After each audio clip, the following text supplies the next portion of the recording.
Hmm? Ah! You're listening to the Run for Your Lives podcast.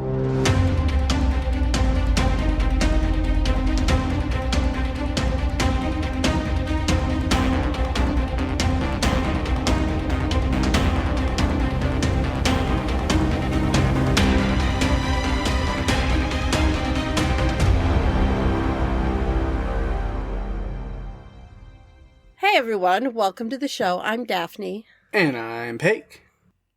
And this is the Run for Your Lives podcast. This episode is the supernatural horror film Annabelle, directed by John R. Leonetti and released October 3rd, 2014. Which, it's crazy to think it's been that long since this movie came out and like this franchise, even with like The Conjuring that we did a while back, started. That they still feel like newer films-ish until like you realize how, and it's like, oh no, it has been that long. It has. Yeah. Movies that resonate, ones that have come out over the last decade, it feels like they came out in the last 2 years or 3 years. And no, they came out like 6, 7, 8, even 10 years ago now. It's the way time works, Pake. It just goes so fast. It's because we're always waiting for the next Marvel movie to come out. And it's usually we find out about it 2 years before it's coming out. And so you just have to keep waiting and waiting. And time just goes by. It's how it goes. Well, we will kick this off the way we always do. It's filmed in Los Angeles, California. It is a prequel and the second film in the Conjuring universe. It is the first film in the Annabelle spin-off series. Joseph Bashara, once again, is coming through with the music. We have to bring him up because usually he's doing the music or he's being a creature. He's always involved. That's just how it goes. The budget for this one was $6.5 million, and it made a fair bit of money at the box office, $257.6 million. I would say that is quite a return on investment. Just a little. It's 99 minutes long. Pake, give us a synopsis on this one. All right. A couple begins to experience terrifying supernatural occurrences involving a vintage doll shortly after their home is invaded by satanic cultists. Ooh. I don't know that I would run next door if I heard screaming at my neighbors. That was one thing that I thought about. Maybe I would call the police first. It might be a better idea. I mean, this supposedly took place in the late 60s, so it was a very different time then. And I also remember growing up where I did that we didn't lock our doors at night. There were things we just didn't do. It was relative safety, but yeah, it's different now. Like, even in a small town. It's different. That whole trust system has been dismantled. So, it's sad. For some reason, I did not like this movie the first time I saw it. And while I was watching it this time, I couldn't remember why I didn't like it. If I thought it was slow or dragged out. For some reason, I feel like it was because I thought it was 2 or 3 hours long when it was only an hour and a half-ish long. But I didn't like it. I like the other Annabelle movies better than this one. It does make me laugh, though, because the whole getting creeped out by dolls thing, because my oldest niece, was really into American Girl. She's kind of aging out of that now. I would have dolls at my house to fix them for her. And they creeped Chris out. You gotta find the right place to buy their shoes online, though. Some custom shoes for them. I think there's a guy that could really handle that. You know what? I've heard of him. Didn't he quit a very successful comedy career to make shoes for American Girl? I mean, It's his passion now, yeah. I think that's fantastic. Such a random niche reference that like nobody will get, but if you do get it, you're amazing. Yes, we love you even more. Maybe if Jeff is listening to this, he'll get it. So, this movie gave me some vibes of Dead Silence, especially with the doll. Just made me think about that. And that's kind of interesting because the director, John R. Leonetti, was a cinematographer on Dead Silence. Nice. And he was also a cinematographer on The Conjuring, Insidious, and Insidious Chapter 2. And it runs in the family because his brother Matthew is also a cinematographer, and he was on Dawn of the Dead, 2004. And their dad was a gaffer, which I still don't even know what the heck that means. One who gaffs. He worked on The Wizard of Oz. So it's a family thing with the Leonettis. Nice. So I thought that was kind of cool. Yeah. It's why you mentioned Dead Silence. I didn't really think of that, but yeah, it makes sense. But then the other movie that I do reference a lot is it reminds me a lot about Insidious. Yes. For sure. Is definitely, which of course we just did the last two currently movies of that at the time recently. But yeah, I mean, definitely we'll get to a lot of the stuff, but there's a whole through line of just like, it's a demon who wants a human soul, and it's like, so Insidious. Got it. Yep. Okay. I know how this works. Got it. I've seen this. It's great because, it's on top of mind because we did just do Insidious. Mm-hmm. And so I'm thinking, yep, I'm in that mindset. There were also things in this movie that reminded me of Rosemary's Baby. Because that was a movie that I remember my mom told me she and my dad went to see it at a drive-in together. That scared them. It's an herbaceous infant. Yeah.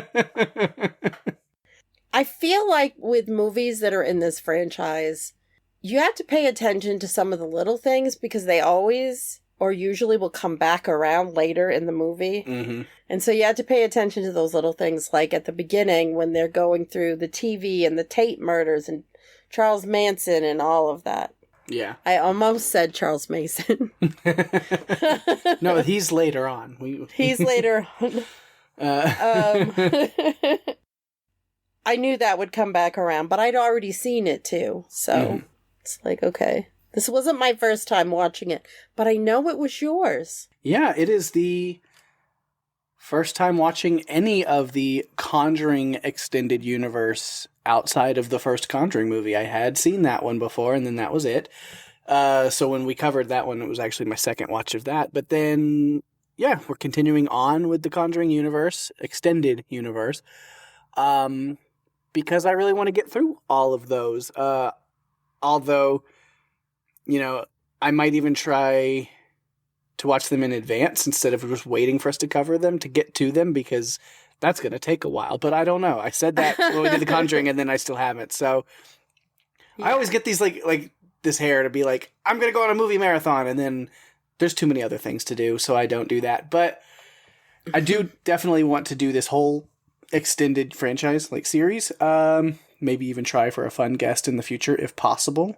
I think I told you about that idea if we can get there, but we'll see. It's a long shot maybe, but we'll see if we can do it. I have some strings that are somewhere. I have to dig around and find them. Yep. But yeah, so I think we do want to cover all of them at some point. So for anyone interested, because I think I kind of tried to pull from memory, but now I have it. We would do them in release order, so if anyone wants to prepare as well, then I think the way that would go is The Conjuring, done. Annabelle, done. Well, not yet, but actively doing now. The Conjuring 2, then Wolves at the Door, which is not officially part of the franchise, but there is a tie-in, so why not? Then Annabelle Creation, The Nun, The Curse of La Llorona, which is the same situation as Wolves. There's just kind of a loose tie-in. Annabelle Comes Home, The Conjuring, The Devil Made Me Do It, The Nun 2, The Conjuring Last Rites, and The Revenge of La Llorona is slated for an April of 2027 release. So by the time we would get there, it would probably be out. I'm sure. Yep. Yeah, I think so. So what you're basically telling me is we're really going to be in the world of Annabelle for a while. Kind of. Kind of. I don't know. I don't know what all crosses over into different movies. I don't know. Yeah. I have seen all of the Annabelle movies, all of the Conjuring movies except for Last Rites. I have seen Curse of La Llorona. And I think that's it. I have not seen any of the Nun movies. And whenever I see posters for it or pictures of the character, all I can think of, honestly, is it. Because I feel like I tie it into the painting that goes after Stanley for some reason. I don't know why. Maybe because it's in the church. Maybe. Who knows? Yeah. It could be. Could definitely be why. Yeah. But yeah, continuing on, even though it is a prequel to The Conjuring, we actually start with a scene that was in The Conjuring, I think. If I remember correctly, there's the girls that the Warrens, or I guess like there's 2 girls and 1 guy, but the nurses, the roommates, that the Warrens end up getting the Annabelle doll from before putting it in their museum. And so it was a rehash of that conversation. He's like, my mom sent it to me. I was like, girl, your mom must not like you very much if she bought you that doll for your birthday. Because I've never seen anything more obviously haunted in my life. It's true, though. But I noticed something this time that I watched it. I didn't notice it the first time I watched it. Is the nurse that is at the beginning talking, like at the beginning, Mia actually meets her in the hospital. Like she's in that hospital. Oh, I didn't even notice that this time. So. I'm like, oh, okay, that's something I didn't notice before. If I did, I don't remember noticing it. But again, I told you I didn't like this movie, and now I'm still not sure why I didn't like it. Yeah, it seems like a pretty... I mean, it's kind of a basic supernatural horror movie. It's not the most special, but also I was like, it does its job. It's fine. Like it is what it is. It does what it does well. I still think the other 2 Annabelle movies are better. Interesting. I'm interested to see about that because I know like the next one is Creation, which is a prequel again to this.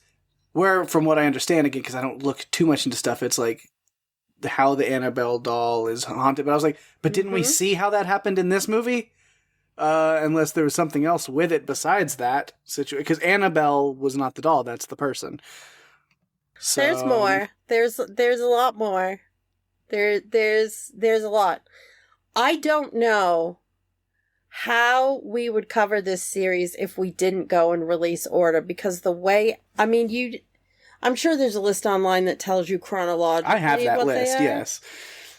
But we blew it when we did The Conjuring. So, I mean, we did that movie, and I think on first watches, chronological is the best way to go, because you don't end up spoiling things for movies that were released.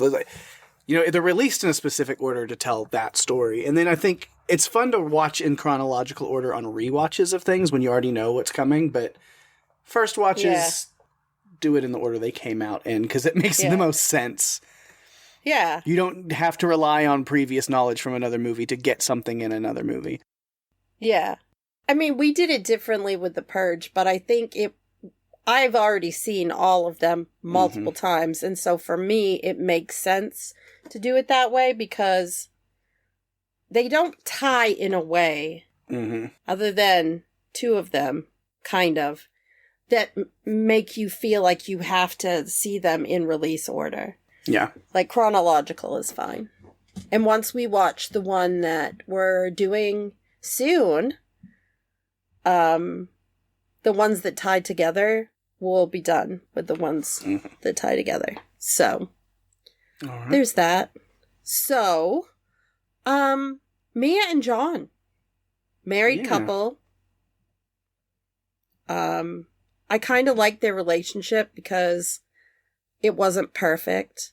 Even though you could tell that they really loved each other, they really cared about each other. There were moments in this movie where they had conflict that made sense.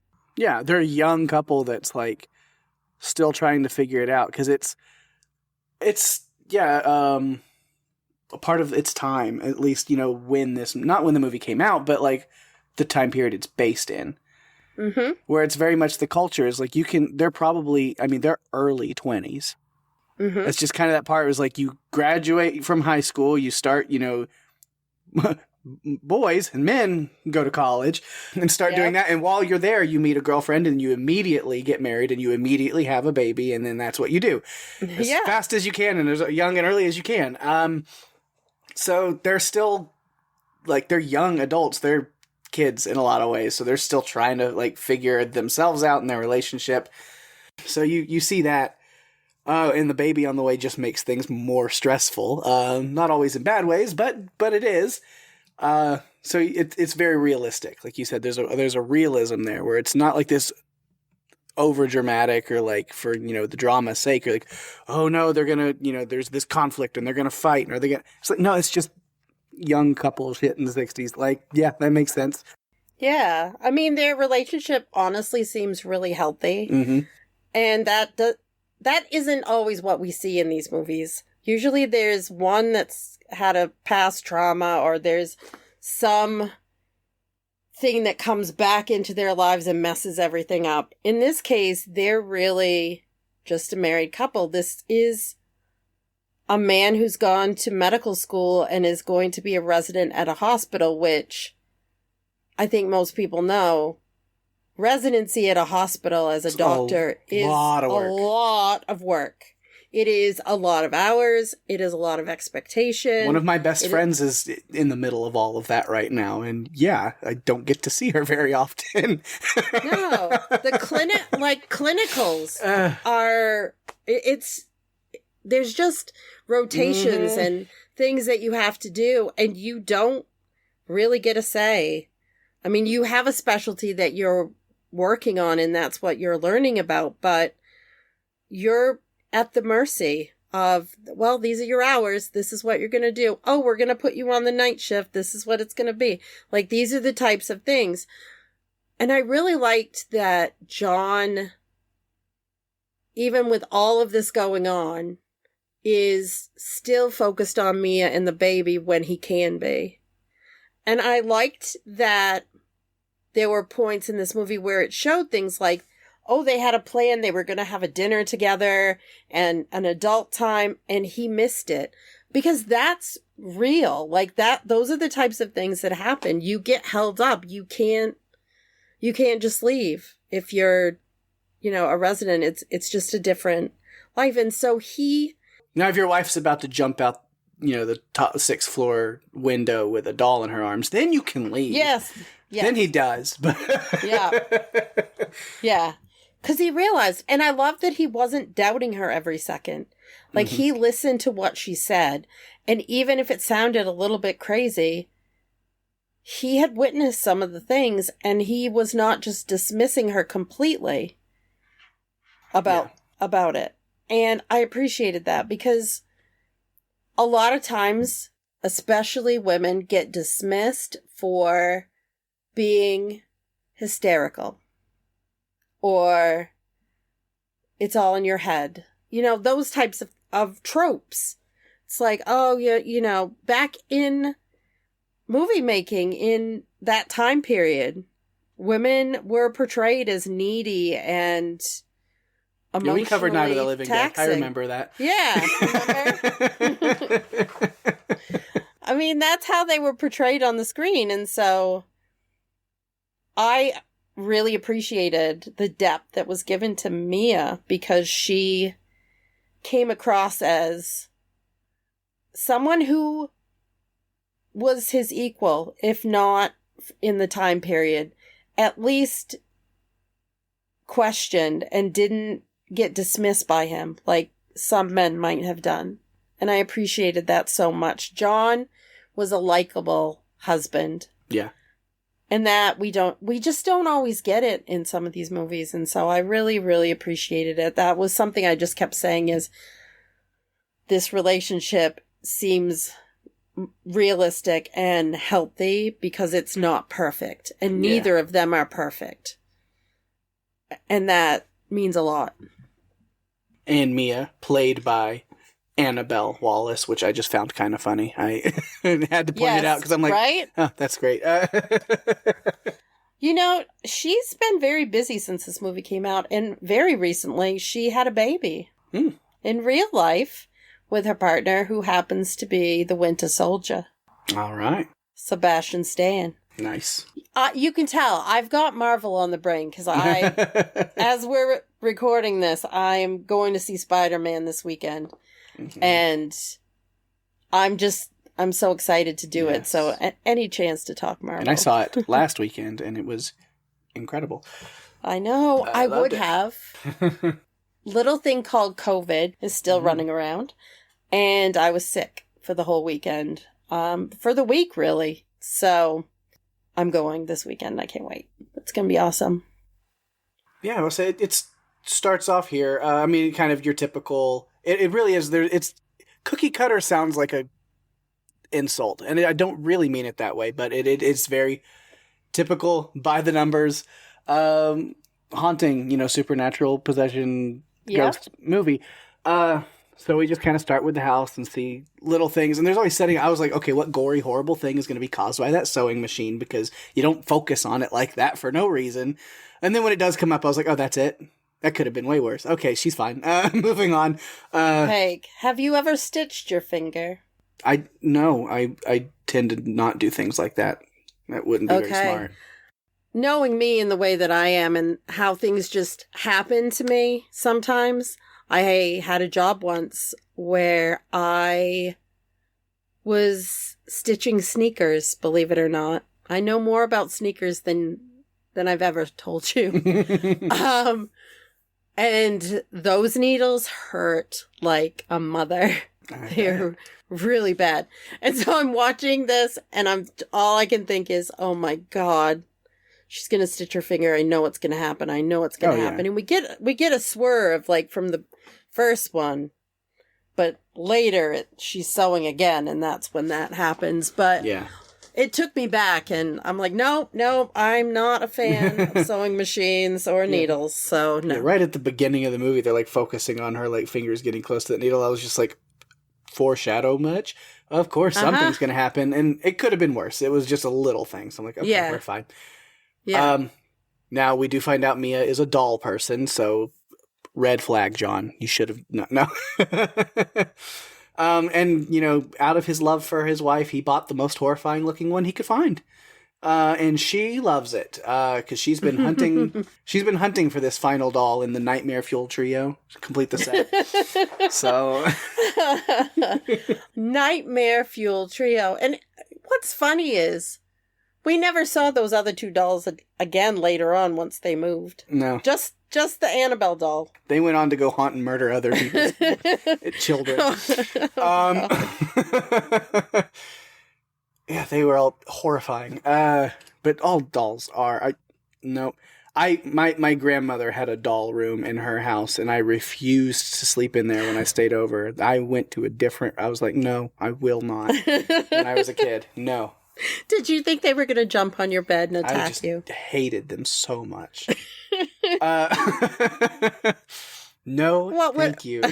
But you do like people who make doll shoes. Yes, just the shoes. He doesn't deal with the dolls. He makes the shoes and then sends them on their way.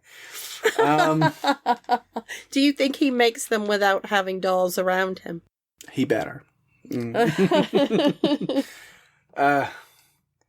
Yeah, we get a couple of murder cultists who kill the neighbors, the Higgins, and then make their way into John and Mia's house. Of course, this woman cultist is Annabelle Higgins, the name of what we know. Annabelle, it was also the neighbor's daughter who they had mentioned had run away like 2 years prior. And they even kind of jokes like, oh, she joined some hippie compound and something. It's like, well, maybe something Not a little that different. one. She joined Yeah. some group, a cult, and then Yes. returned to murder her parents. And then she was found in the doll room / nursery with her throat slit, assumed by herself, but Yeah. I think so. bleeds right into the creepy ass doll that she's holding, and so that's how the possession of the most unsettling doll on Earth starts. But if there's another movie that's called Creation that happens before this, then maybe not, and I don't understand and I don't know, and I guess I'll put those pieces together when we get there. You're just gonna have to wait, Pake. Unless you do that thing where you watch the movies. Like I might watch, you wanted to. but if I watch one tonight, it's going to be Conjuring 2, I think was what was next in the list. That's the next one. So, yeah. Which I really liked Conjuring 2, even more than the first one. So I'm really interested in what you think of it. Yeah, I might watch that tonight, or I might watch wrestling, or I might play video games. I don't know yet. We'll see what happens. You know what? Do whatever you feel like. That's usually what's going to be, yeah. That's usually the best thing. Yes. Right? Just do whatever you feel like. Yeah, John and Mia get attacked in all of this ordeal, but they do survive. Her pregnancy is at, like, some risk, so she's got to rest more. And then that's... She was in shock. Like, you know that she was stabbed and there was pain and everything, but she, like, Annabelle Wallis played that really well because you could feel that Mia was in shock over what had just happened to her and everything that's going around her and what she should do. She couldn't do anything because she was overwhelmed by the situation. Yeah. I mean, and they had just seen all that stuff about the Manson family on TV earlier, and you know, she's right about locking the door, John. Yeah. Times are changing. I don't know if that would have helped because the door was actively open because John was like over there at the time. So Oh, never a good idea. And the thing is with this movie, I forgot how it worked out at the end for Mia and John, and so the whole time I'm thinking, I hope he doesn't die, because I couldn't remember. It's been such a long time. 12 years since I'd seen it. Yeah, so yeah, she's in bed rest. He's still going to school and work and doing his things. So again, it's like Insidious. Reminds me again, because you have a lot of that in Insidious of Josh kind of taking off, and then Renee is there at home by herself when all these things are happening. And so it's kind of, again, that I'm feeling that, but it's a lot of that, again, by the numbers, ghost movie a little bit. We get the tale of the haunted sewing machine. And it's you know, things that start small and they get bigger. You know, ghosts sure love rocking chairs. It's easily one of their favorite things, along with kitchen cabinets and light bulbs. Yes. They Banging have their the favorites. doors. Yes. Yeah. That reminds me, we haven't covered Poltergeist. We haven't. We should. And that's one that I feel like we're going to have to cover soon because they're here. Yeah. That'd be good. We're going to have to. And there's so much lore with that movie. So much lore. And so many stories that, man, it's a lot to talk about. Yeah. And yeah, we have just like the attack and all that stuff. And then I almost want to say Annabelle, but there's the actress. Mia's not a fan of, you know, it's like, you know, reminding of that night and stuff. So that, you know, Annabelle was holding that doll and was blood on it, and although it's now not bloody, it was just kind of there. But you know, it's like Annabelle doesn't like hearing that you're going to get rid of her. You know, sorry, that's not going to work for me, John. You know, and he worked so hard to get that doll for her, and he was just going to throw it out. I'm like, you wouldn't try to sell it. I mean, you spent a lot of money on it. That is a good point. Probably, I'm like, would have done better with that, but you know, I don't know. And Mia wants nothing to do with that house even. Like, she wants them to get out. No more house. But he does really know her well because he brings her pickles and mustard and she's thrilled with it. The cravings are real for Mia. Yeah. They talk to this detective about the situation, and then, learning this, like, that is such a big point. It's like, were they satanic? Is it a satanic cult? Like, they want to know. And I was like, yeah, mention Satan, and it all gets that much more scary and dangerous for people. And I would say that, this time period was big on that, but satanic panic is a cycle that loves to keep coming around. Because yes. It was here, and then the 90s were huge on that. I was a kid in the middle of all of that, so I know the satanic panic of the 90s very well as the things I was and wasn't allowed to do as a kid. Yeah. And it's made a comeback now in the 20s. And how does that make you feel, me referring to the present day as the 20s? Because it is. I know. I had that realization while making that note and went, fuck. Oh. The roaring 20s. It is again. It doesn't feel good, does it? It does not feel good. I know. And then I had this whole, like, existential crisis of, like, oh, God. So, like, 50, 60, 70 years from now, when we're all dead and gone, and, or at least close on the way out, then all the young people and people living there, then when they're referring to, back all the way back in the 20s, they're referring to now and not the 1920s. Do you suppose people who were born in the 1800s and went through the 1920s were thinking the same thing? Probably, honestly. It's crazy. Like, oh, you do, though, start to think about, things are it's just the cycle. Like, it'll take a few more decades, at least, definitely, but there will be a period of time when things switch over to when people start referring back to the 20s. It will not be the 1920s they're talking about. No. It'll be the 2020s. Mm-hmm. And the first thing out of their mouths will be, do you remember the coronavirus? Yeah. Do you remember the pandemic? The great pandemic of 2020. Yes, I remember it. It was not that long ago. It was 6 years ago, but it seems like it was 2. Yeah. It's crazy. But John, you know what? He does what she asks. He throws it out. He doesn't try to sell it. He just gets it out of there. And then he has to go away for a conference or something as part of this process where he could figure out where he's going to be placed, basically. And she's very supportive of him. Like, it's a very mutually supportive relationship. He goes to make popcorn and, well, she's asleep when he comes back. I had to laugh. She went on bed rest. And he said, don't get sucked into those soap operas. She said, I hate those. She was watching General Hospital most of the times the TV was on. And that is a soap opera that is still on today. My mom has watched it forever, and she gets angry every so often because they're recycling stories with different characters. I'm like, oh, that kind of reminds me of something else I watch.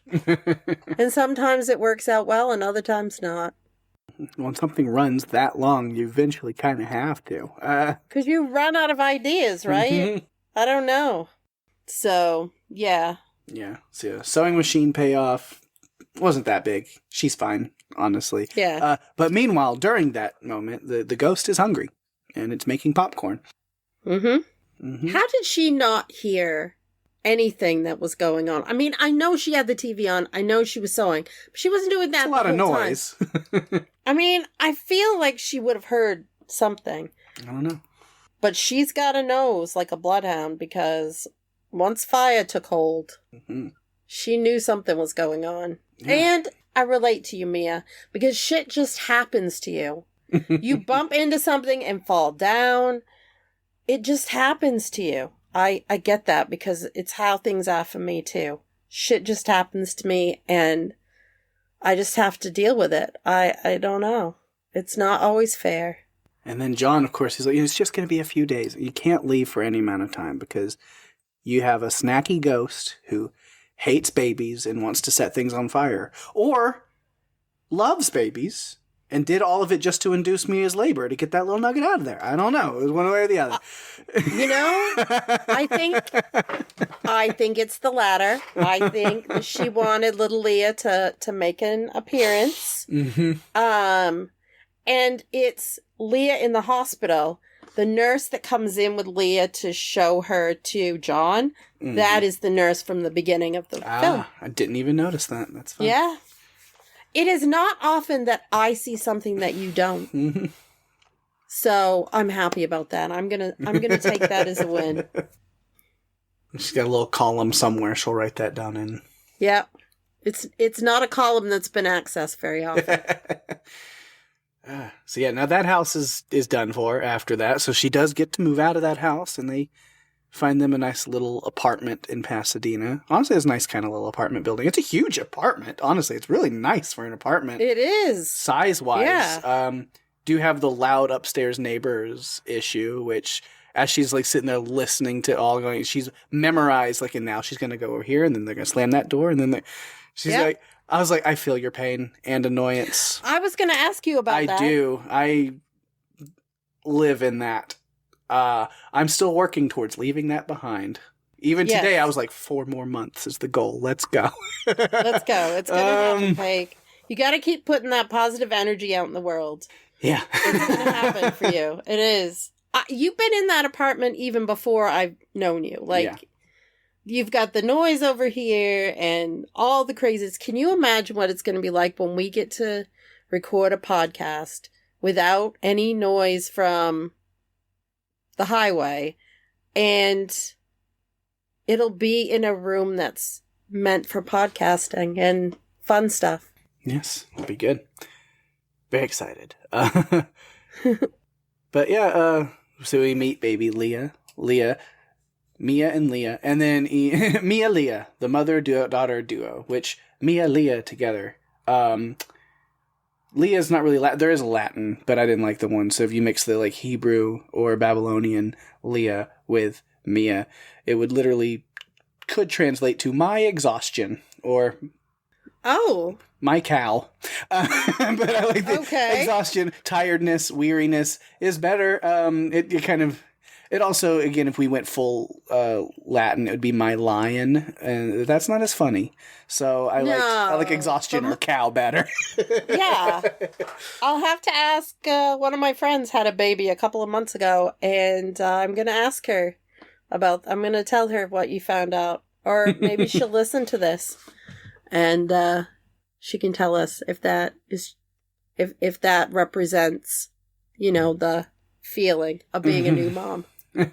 I will say that Mia always looked fantastic. Yeah, her clothes and everything. Whoever styled this movie did such a great job. Whether her hair was always perfect. She didn't look exhausted. Annabelle Wallis looked fantastic. Yeah. Through the whole movie, even when she was terrified. So. Yeah. There's that. Mm-hmm. We meet briefly at first. Evelyn, their neighbor, also lives in the building. Alfre Woodard. And I'm always happy to see her on my screen. Always. Always. Always. She's always. Great. Always. Always. She is fantastic. Yes. Definitely a favorite of mine. Love seeing her. Of course, like all the DC stuff she did. But then also, she's done a number of... did Marvel stuff as well. And then, of course, more recently, she was one of the stars of the Netflix series, The Burrows. And I heard really good things about that. So good. So good. She didn't have as big of a role as I thought that she would have in this movie, but I really liked her character of Evelyn and the support that she gave to Mia when John was not able to be there. I just felt like it was nice to see a non-toxic female relationship. Mm-hmm. Because sometimes those go south. Because usually someone's cheating or there's some mixed up toxic thing that's happening. So it was really cool to see. Yeah, they're unpacking and getting this new apartment set up still. Why are you still building your collection of tiny nightmares? I don't know why she's still doing this. And then, of course, in the box was like, Annabelle, you stowaway, you weren't invited. No, but she handles it so weird, right? Like she just picks her up and John wants to get rid of her because she's an insane person. John wants to get rid of it. Like, he's like, we need to get this out of here. It needs to happen. It needs to go away. We've got to get rid of it. Yeah. And she doesn't want to hear it. I mean, to be fair, the doll has been... It has seen better days. It's quite a bit dirty. Yeah, I mean, it already looked horrifying as hell before that, but now... Yes. Peg, have you ever seen Mr. Rogers' Neighborhood? Yes. Why would it? Again, I was a child of the 90s. Yes. So I was still part of that. So, there was one of the puppets on that. The Prince of something. I know what you're talking King about. Friday. King Friday. So yeah, that's what it was. King Friday. And then was it right. Yeah. Was it King Friday that was the... Yeah. Has that face a little bit? No. I'm thinking of Lady Elaine Fairchild. Yeah, maybe they all had creepy porcelain faces. Yeah. The one that ran the museum. Yes. That was... Yeah. And you'll have to look it up later, and it will induce your nightmares for tonight. Yeah, They're just creepy. That's creepy. all they are. Creepy. Mia meets, the upstairs neighbor kids, which we don't really get their names because the boy... I mean, that kid really paid attention to the stranger danger talk, and he took it strongly to heart. And you know what? Yeah. It's not a bad thing. Good for him. Yeah, absolutely. Oh my God. He was very serious about it. And the girl, she's a budding artist, right? Mm-hmm. Yeah. We don't really get to see the talents right at that moment, but later on they come into play. I don't know. I was like, why am I cracking up and laughing so hard? It made me laugh. It was so funny. John's critiquing of the art skills of this horribly ominous crayon drawing. This is like, well, if Leah did something like this, we'd want to know about it. And he goes, well, Leah would never do anything like this. It's not even good. I mean, look at the proportions. Again, John, a non-toxic male lead without issue. I'm just still like, what? Is he he's got to be a serial killer or... So funny. Yeah. It was so... He was kind of the comic relief because he... when he had to be, there wasn't a lot of comedy. But yes, that was one of the humorous moments. Yes, I laughed so hard, more than I probably should have. It's like, just wasn't expecting him to just be like, take it so lightheartedly and make a joke like that. And it was such a great joke. No. It's like, that's incredible. No. But yeah, we see that it does lead to more and more arguments. And it doesn't ever get really bad, but you can tell, you see them, like, he'll say the wrong thing and put his foot in his mouth a little bit. And then and I love that while you hear them, like, arguing or, like, disagreeing about something, that it, like, goes to the other room and just focuses on Annabelle, on the doll, laying in there as you hear their voices. It's like she's just sowing division between the couple. She's listening to them arguing and disagreeing, and she's in there like she's some damn Emperor Palpatine, Yes, feel the hate flow through you. But it never got really bad. No. I feel like they didn't scream at each other. It was more of a disagreement, and they talked about it. Like, they were more mature for what their ages probably were.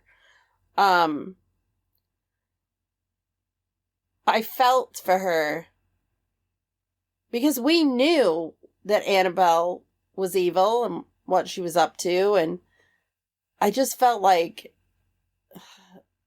things were just stacking up against her the whole time, like, because she was the one that was home all the time with the baby. And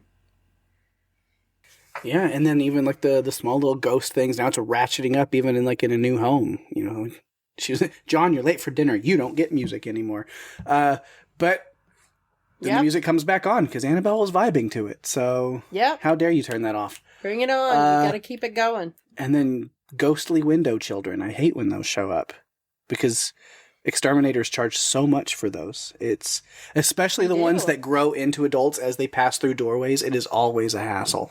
I know. That's extra. Isn't that like a $500 surcharge that gets on top of it? Yeah. Yeah, it's the worst kind of pest to have to deal with, so I really feel for Mia there. Even before that, when she was picking up the paintings, going up the stairs and picking up, not the paintings, but the pictures as she goes up the stairs, the way the camera kept circling around, it was like, oh yeah, this is getting more and more creepy. But I feel like it was the camera shots like that made this movie, because they were very clever. We've only covered one other Conjuring movie, but cinematography is a really big part of these movies going forward too. Yeah. Like it's just something that's always top of mind. How things are laid out, what the audience is given, it comes back. Mm-hmm. So you have to pay attention to those things. Yeah. She takes a quick little trip downstairs. She's like, I left the baby with Annabelle as a babysitter, so nothing can go wrong. Oh, man. And then that whole scene, like in the basement, trash storage area. Why was I waiting for that carriage to get hit by a basement truck? Just because of the drawings and stuff, I was like waiting for that. I'm like, here. But no, the devil does somehow, in fact, make more sense. Well, we will do that. You don't know. You just know something's coming and something's going to happen. But there are so many switches and swerves. You get what you think is coming, but not when you think it's coming. Yeah. And so it can be a little bit crazy because what you're expecting, the timing is different than what you're looking at. And then we see like a demon or even the devil. And she runs to the elevator and then hits the 6th floor button and she goes up, and it's a nice top floor basement that they have there in that building. Yeah. Not many buildings come with that many basements. Yeah. And what we're getting here. And I know where you live, you don't have basements in your house. No. Why would we? They would all flood. It's hurricane area. You don't do that. Yeah. Yeah. It's a waste of good. Yeah. It's a bad idea. Yep. Yeah, and of course, very bad idea. In the elevator, the light bulb's flickering. I told you they love that. Ghosts are a big fan of that. It's another one of those things on their list. I wondered if it was trying to send her a message in Morse code and she just wasn't getting it. No, she doesn't. She doesn't know Morse code. And then running back. So like, okay, this elevator only goes to basement. So let's take the stairs. And of course, going up the stairs, the stuff with like the hand, the devil hand kind of from the different, like on the banister is so cool. And then we get the lightning flash, and then the devil is at the bottom of the stairs, just like still staring up at her. That moment, I audibly went, ooh, ooh. And like, I was like, ooh. And I just like lean forward in my chair, and I'm like so locked in at that moment. That's the creepy shit that I love. And I don't know what exactly that is or how to describe it or put a name on it for somebody. But that element is why I love horror movies. Whatever that is. The things that are just like, it's not a jump scare. But it's just a thing. And it's hard because sometimes it's a quick, like in the background thing, like the background things that pass. Or it's something like that where it's just, there's something horrifying there in plain view and it's not moving and there's that tension. Whatever that is what I love about horror. That's the thing for me that gets me, that makes me get really excited and giddy and audibly go, ooh. It's only taken us 260 episodes, folks, to get to the nitty gritty of the situation and learn what Pake loves about horror. But that's whatever that element is. I don't know what label you can put on that. Maybe it is like tension, but it's not like built tension. I don't know what that is, but that moment where something scary is actively happening or is there, but it's not a jump scare. It's not meant to like blow you off your feet, but it's just supposed to be in your face and scary quietly. Again, it's hard to explain what it is, but it's like subtle tension or subtle innuendo or subtle, I don't know. We're going to have to think on this. I don't know, because it's not even that subtle, because again, you see it, like the face and the eyes, and it's there. It's kind of like when we did The Ritual, is that moment of like, when the creature moves. Yeah. It's like, it's not a jump scare. It's not like sudden, but it's something where you have that thing that goes off in your brain. You're like, that was there the whole time, and now I see it, and this just got scarier. Whatever that is what I love. And I don't know. Okay.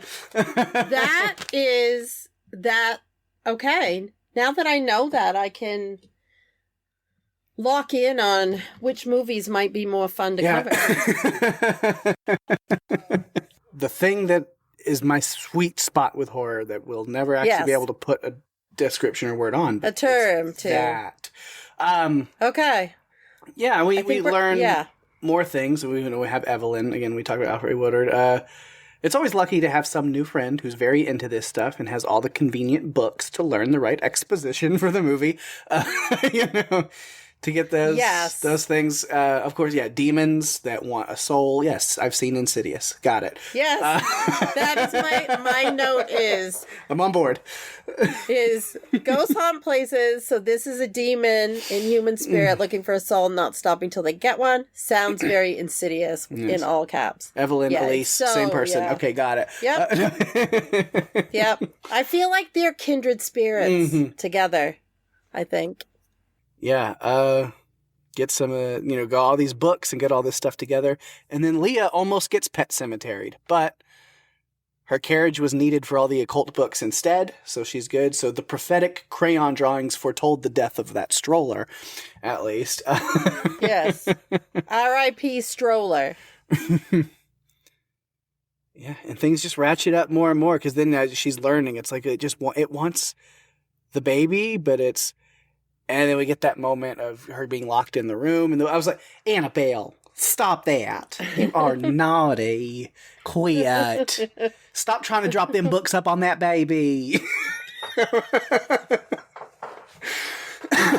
Why on earth did that? Honestly, that just made me think of the Righteous Gemstones for some reason. I don't know. Yeah, and I was literally saying that out loud while watching the movie. For sometimes... When ghosts get real naughty, then some southern grandma comes out of me for some reason. Oh, Annabelle, you stop that right now. Oh my God. That is not how a civilized young creepy doll lady behaves. Well, so Mia does meet with Carlin again, who didn't expect to hear from her because when they met with him, he was the police detective from when the murders happened with the Higgins and all of that at the beginning of the movie. He was really surprised to hear from her because she had made it clear she wanted to move past all of these things. But he answered her questions this time and explained to her that, crazy people do crazy things. They've learned that this act wasn't about, a devotional. They were trying to conjure a devil or demon or something. And that they were part of this cult called Disciples of the Ram. And the blood mark looks a lot like the Blair Witch Project. That's what I'm going to say. It looks like one of the stick figures. But I really appreciated that Evelyn was really trying to help her and not treating her like she was crazy. Because she had experienced not similar like demon type things, but spiritualistic, I guess, things in her life that made her more open about things like this. And, they just decide...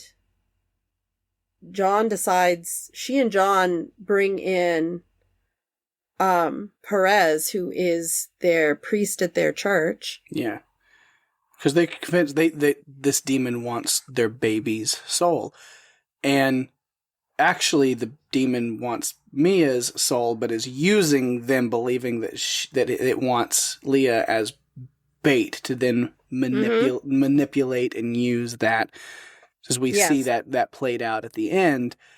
And John figures it out, kind of, that these are the things that are happening and he needs to get home. Yeah, because things just keep getting scarier with the baby. It's like, but I love Annabelle, sitting up on its own and then standing. And I was like, now dolls aren't supposed to do that. And I was like, oh, wait, it's just Satan. Never mind. That's fine. Oh my God. Now it all checks out. We're good. Well, you know what? Every child needs an Auntie Evelyn who spoils her with dresses and toys and then spoils her mother with friendship, because those are just things that need to happen. Yeah. So as you said, Father Perez is called. He shows up and he goes, "Let me see that doll." And I was like, how does he not immediately then tell her, like, "Oh, come on, Mia, look at that thing. It's clearly evil. This is on you," I think, at this point. Like, how do you not look at that thing for 1 second and go, "Oh, that's obviously one of the most malevolent spirits in the history of the earth." Yes. Got it. Yes.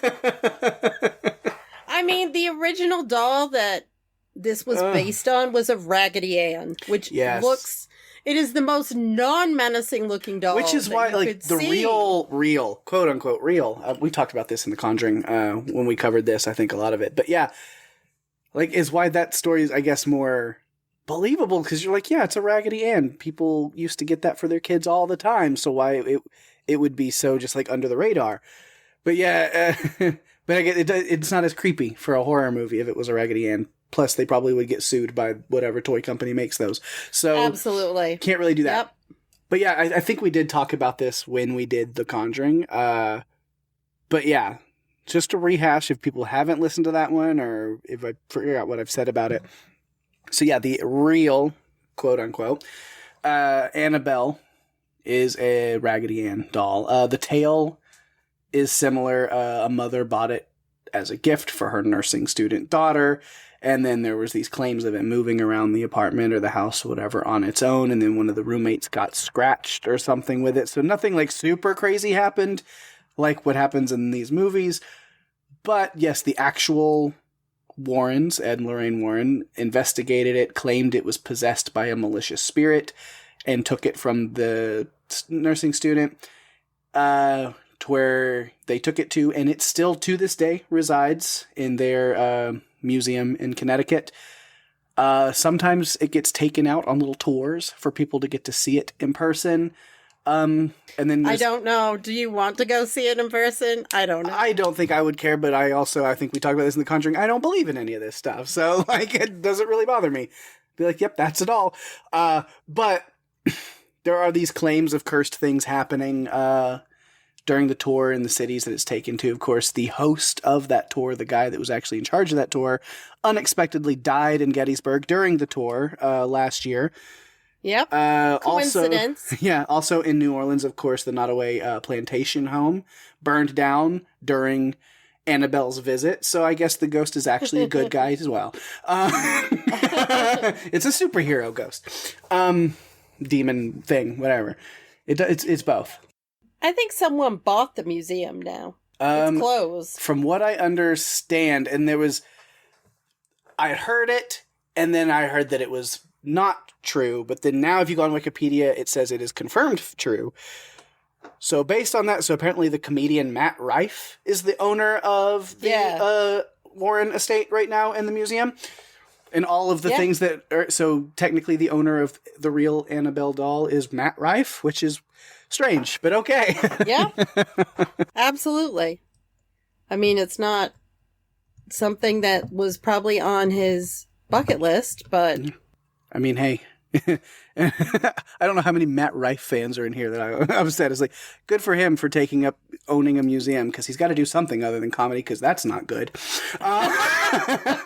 But you know what's funny? I just looked him up, and he's playing a show in Bangor, Maine in like 2 days. Yeah, my boss, Randy and Kim, Riley's parents went and saw him a while back, and then I remember talking to them. I was like, "How was the show?" And they go, "Awful. We walked out halfway through." Oh, no. Oh my gosh. So he's not someone we'll go see at the comedy club? No. Like we did this time. We had so much fun at the comedy club when we went. Like last month. It was great. But yeah, so that's that. So yeah, the real Annabelle stuff. I was like, where did I get off on that? I was like, oh yeah, because you talked about the Raggedy Ann. We've had so many tangents in this episode. I hope that people don't mind all the laughter because I feel like we've been on little tangents here and there about things that loosely connect. It's what you do. It's cool. Yeah. So they're talking to Father Perez. Okay, what do we do? How do we get rid of it? And he's like, well, it's a long shot, but I could try to call in a Patrick Wilson and Vera Farmiga combo cameo, or I'll take the doll to church. But it's got to sit in the back seat because it has not been good enough to sit shotgun. Yeah, and during this time frame, kids could sit in the front seat. Oh, Annabelle's not. It's not Annabelle. It's a doll. Ugh, it doesn't really matter. Mm-hmm. He's misbehaved. It's still been pretty naughty. So, he's been so naughty. Yes, he's going to take the doll to church. And we get, it's sitting in the back seat with bloodshot eyes on the demon doll. That was honestly a horrifying visual. Yes. Bravo. Again, if you look up Lady Elaine Fairchild from Mr. Rogers, I swear, resembles this doll. Yeah, but Annabelle says, I am not going to church. You can't make me. Give me my doll back. Yeah. And then I was trying to remember, did they just kill Father Perez? Oh, no. He's at the hospital. Strangely enough, I knew he wouldn't die. Again, I haven't seen any other movies, but I think it is one of those. Is it La Llorona or Wolves at the Gate? One of those. The little tidbit that I did find is why it's technically in the universe is one of those movies. The tie-in is that Father Perez is the character. Oh, okay. All right. That makes sense. So I was like, well, but again, those movies could have taken place in the timeline before this. Yeah. So who knows? Yeah. So who knows?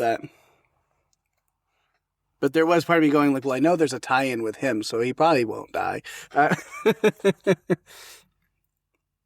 Now, the difference from Insidious rules with Annabelle here and this demon is that, much like a vampire, this demon must be invited in to the soul instead of just taking it. So then it will use manipulation tactics, as we talked about. And so then I'm trying to think, I didn't realize it was just going to be so, like, hard hammered in, just like on the nose, like, oh, the manipulation tactic is if you want your baby to live, then you have to jump out the window. So then I started thinking, I was like, wait, is there somebody? So then I'm like all Among Us on this. I was like, wait, who's the imposter? I was like, is there somebody who's being used by the demon to like lure Mia in? And then I start thinking, well, Evelyn, is she sus because she's got all this stuff going on? And then I was like, but what about the detective? Because he kept saying, like, crazy people do crazy things. I was like, he's repeating things. There's something off with him. And then even Josh, or not Josh, that's Insidious.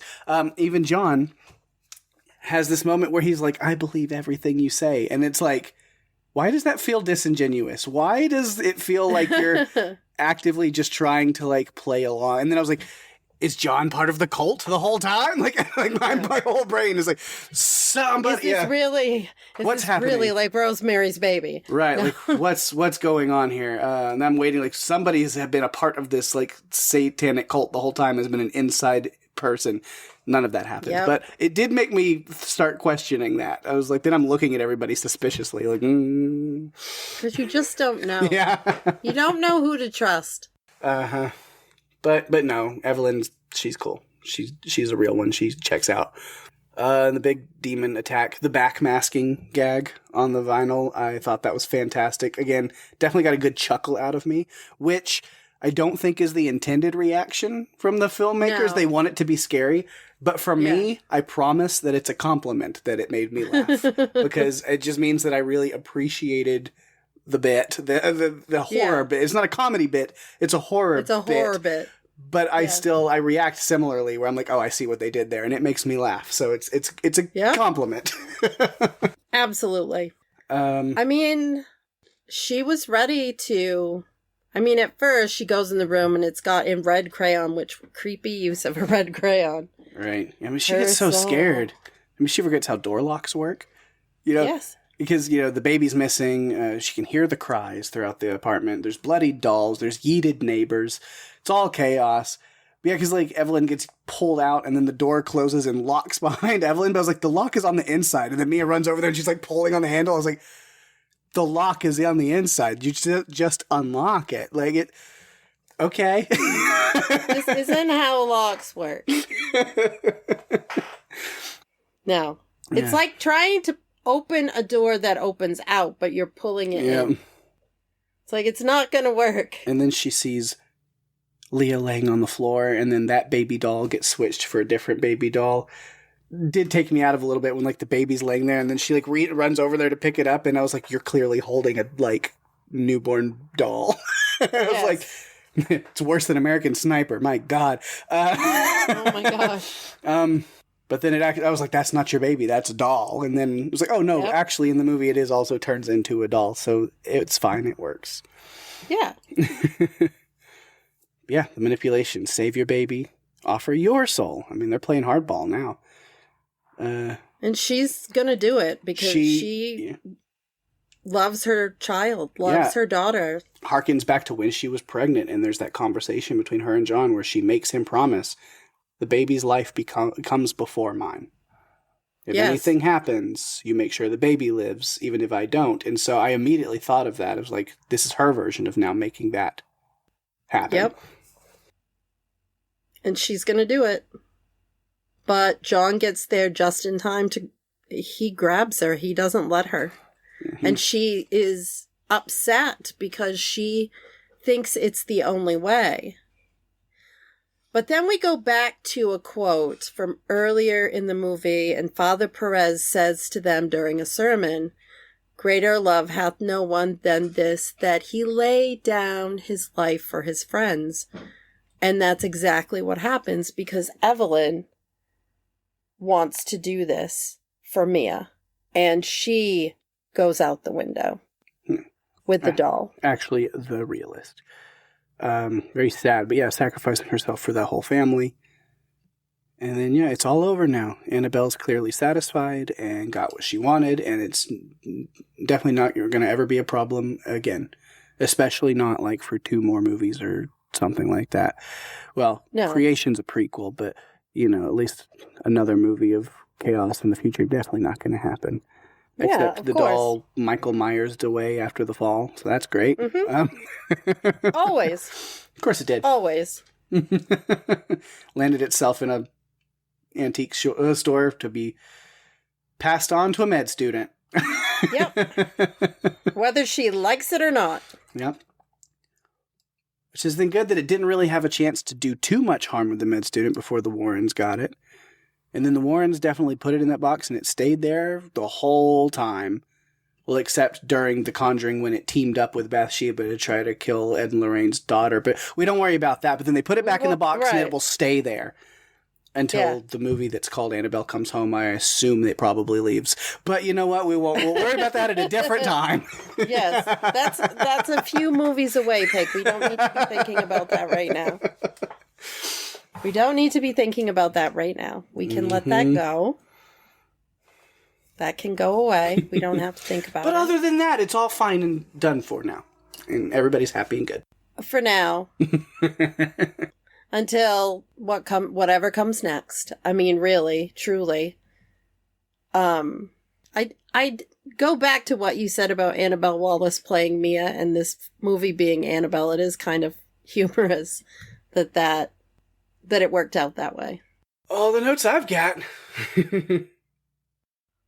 I don't have anything else.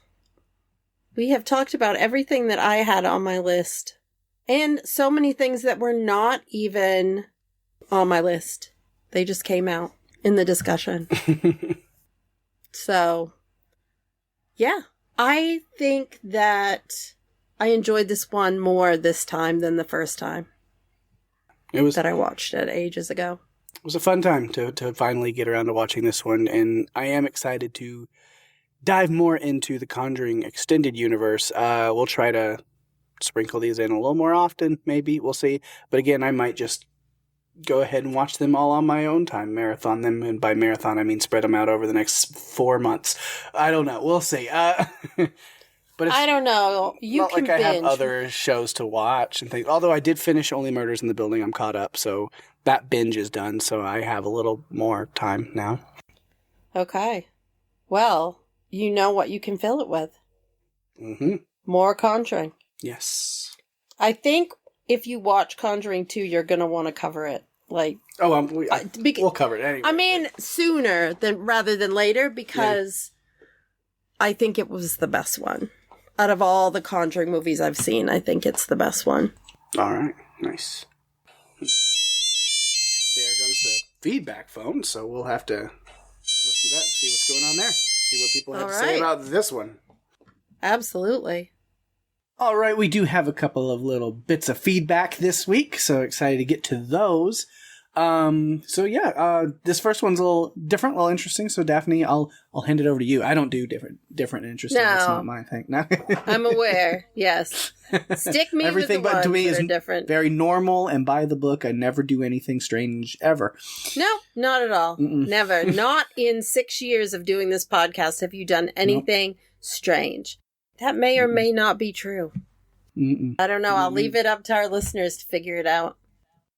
Yeah, this first one comes from Leaf, who left it on our Discord channel. He says, "Cool, I never heard of this particular podcast. I am listening to the Midsummer episode, and since I've been on vacation near Britannia Mine, where I hear the tour guide say that The Descent was filmed here, well, after some research, both of the Descent movies were filmed in the UK, Scotland area. I am delighted that you guys have an episode featuring Jason. I remember The Descent being in the same category as Wrong Turn, The Hills Have Eyes reboot, etc. My college friends and I were watching these cheesy horror movies all the time while being hungover in the 2000s. I remember at the time Silent Hill being very wild and twisted, which I imagine this new Resident Evil is going to be like. You know, yes, we got to cover the Silent Hill movie. We've got to do some Silent Hill stuff. And then queuing up a couple other things, because, Midsummer was a fun one that's recent. And thanks, Leaf, for finding us and listening to that. Hope you enjoyed that. And then he did bring up, because that's quite an old episode. That's episode 22. That's within the first year, of doing it. So first season. First season. We do have The Descent, where we had Jason Kavassi from Podcastica at Large on with us. All kinds of Podcastica stuff that he does. So that's one. If you haven't checked out, go back and listen to The Descent. That's an early episode. That was a fun one. And then also him queuing up the new Resident Evil, talking about that, because that is coming up soon. Yes. Which I think we've mentioned it before, because it is directed by Zach Kreger, who we have talked about both of his previous movies, Weapons and then Barbarian before that. So we are huge Kreger fans here on this podcast, so I'm sure we will do that one as well when it is available.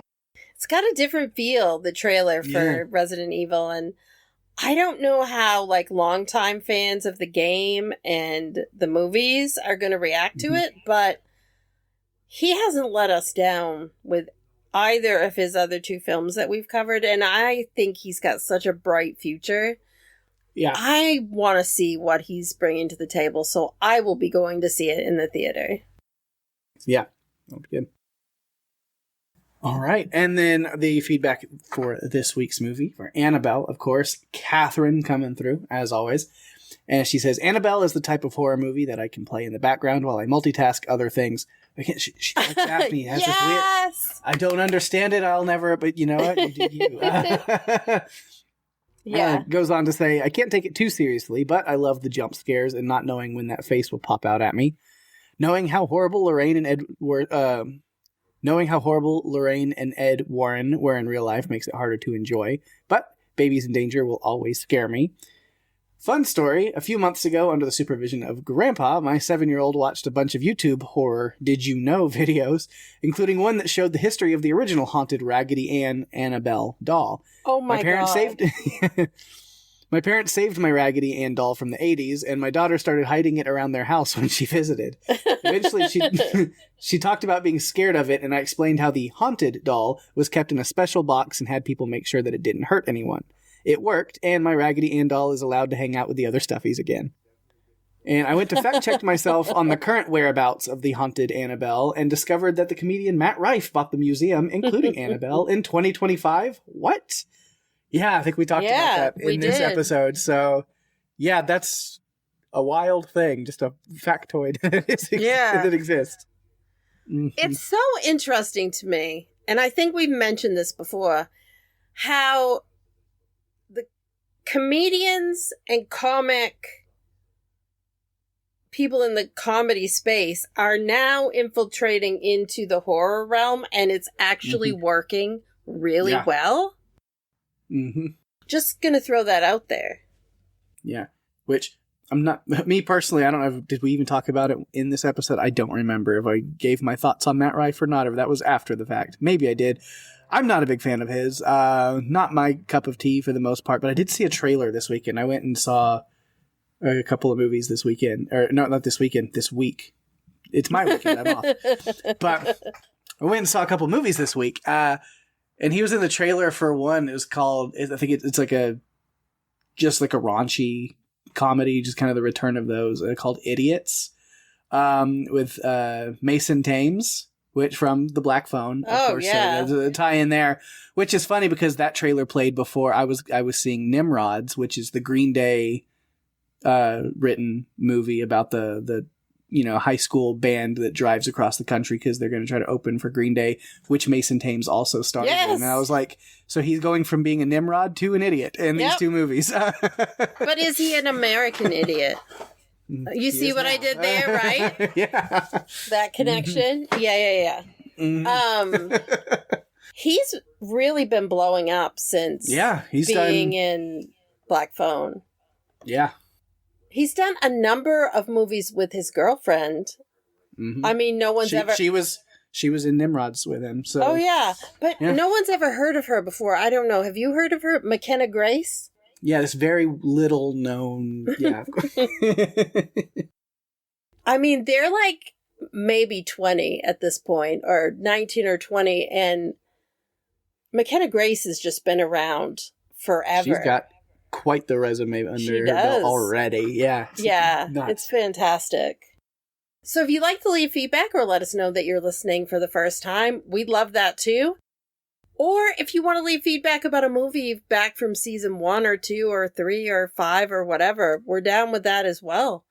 You can find us on the Podcastica Discord server. We have a Run for Your Lives channel there. You can find us on Facebook and Instagram at Run for Your Lives Podcast, or you can email us at runforyourlivespodcast@gmail.com.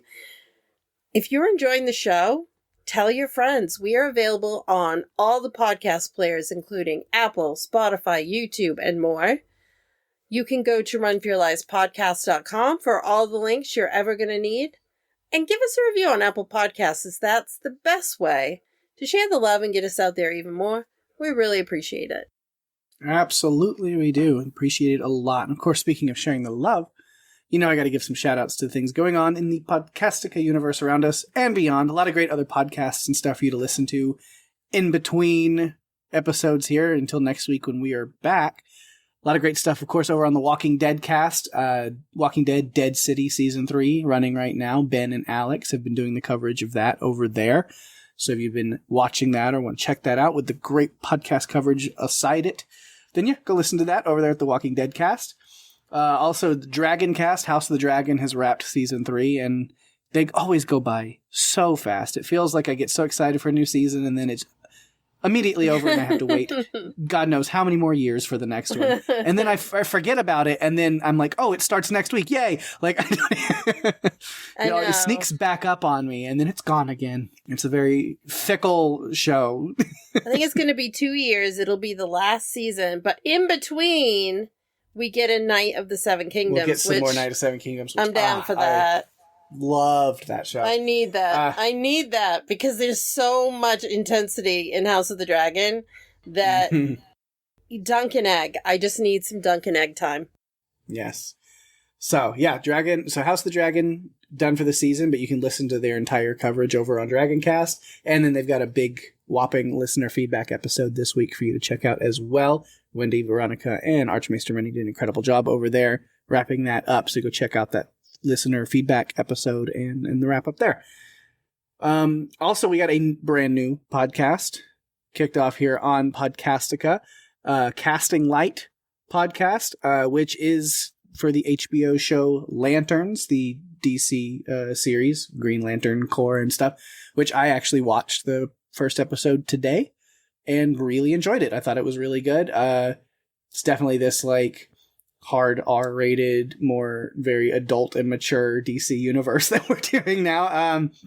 But yeah, I thought it was great. I really enjoyed it. So if you also are a DC fan, Lanterns fan, whatever, want to check that out, Jason, Kirk, and Jim are covering that over there, so you can check out. They got a little intro episode to kind of cue up everything and talk about that. And then the first episode should be out soon, if not It's already. out now, So you can, yeah. listen to it now. Yeah, so definitely go check that out if you're watching that. Also, a podcast we haven't plugged in a little while, but Yellow Jackets, WTF, may be coming back soon enough. And I'm just going to, on a whim, let you take that one because you're a little more tied to that one than I am. I am. Yeah, so season 4 of Yellow Jackets, the final season of Yellow Jackets, is going to start on November 20th. So we got that news today, the day that we're recording this. So we're super stoked over at Yellow Jackets WTF. It promises to bring a lot of creepiness and we'll see where it goes. But yeah, we're very excited to cover the 4th and final season. I'm kind of glad that it's going to end because I think it's been really well done, and I think sometimes shows overstay their welcome, and I want this one to end on the right beat at the right time. Yeah. So I'm hoping that we'll get that, and it seems like it's going to cover some things that I've been wondering. Hopefully we'll get some questions answered. Season 3 was off the rails, and so I'm interested in seeing where they take us in this final season. So Yellow Jackets fans, definitely make sure to tune back in November.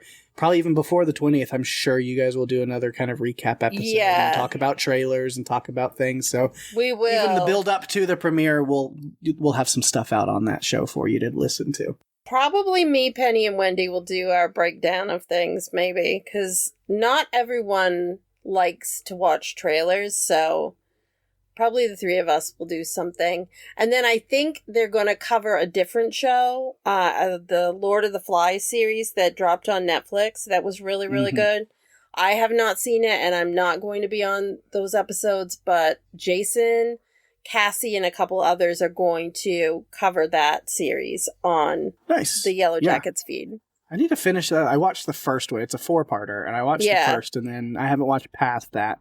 It's different. I won't say bad in any way, because it was just like not what I expected it to be, but it still is the story. That just there's some choices that are interesting, not bad, interesting. And I was like, all right, I'm gonna get into a headspace to watch this. So I might need to get back around. Of course, I think it was like some of the people behind Adolescence, which was incredible. So yeah, I think too we're going to at some point, myself, Maria, and Cassie are going to reconvene maybe with Jason.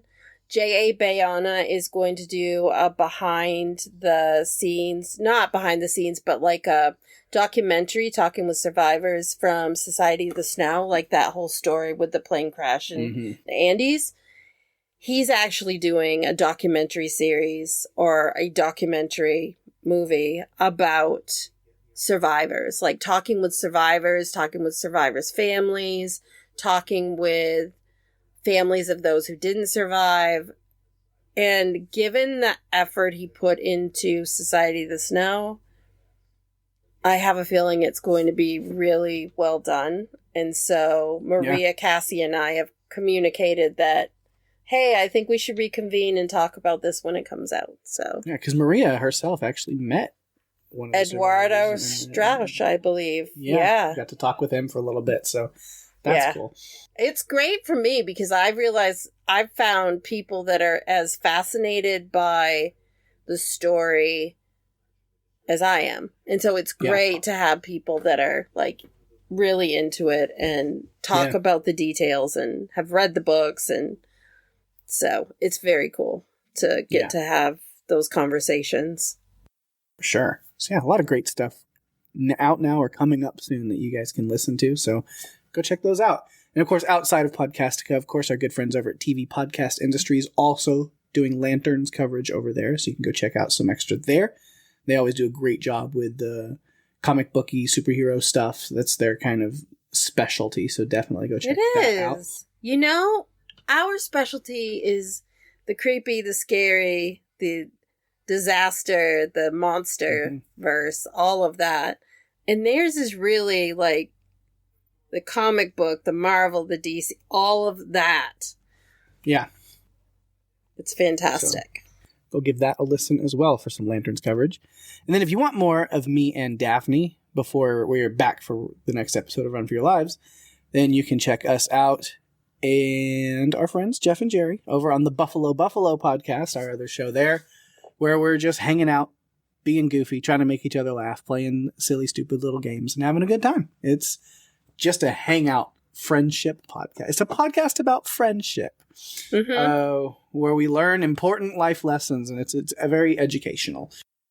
You know, it is at times. It's also scary at times for me, or at least I feel like I'm being terrorized sometimes. But it's all in fun and happiness and friendship. You're right. Yes. It's so much fun. So lots of great stuff for you to listen to before we come back. But then, of course, yes, next Friday we will be back with a new episode of Run for Your Lives. And Daphne, what are we doing next week? Well, I'm excited to dive back into this franchise. This one? Yeah, this one that I'm going to talk about right now. Oh, okay. No, Yeah. This one. Yeah, this one, not that one. Well, when a presidential candidate takes a stand against brutality, she becomes the target of powerful government officials determined to preserve a country's violent tradition. And she is forced into a deadly fight for survival on the streets of Washington, D.C. We are discussing James DeMonaco's 2016 film, The Purge: Election Year. Yes, back into the Purge-verse, if we want to call it that. Yeah. Weird. The franchise. I'm excited to jump back into this one. I think this was my favorite out of the 5 that are out. But, you know, I guess it changes depending on what I feel like watching at the time. But I really like this one. I think there's a lot of messaging in it that may be hitting a little too close to home right now. So, if you... What I'll say is this: if you're, this may be one you want to skip if you don't like seeing or hearing similarities being discussed. Some political commentary, maybe a little bit, tiny bit. Yep. Yes.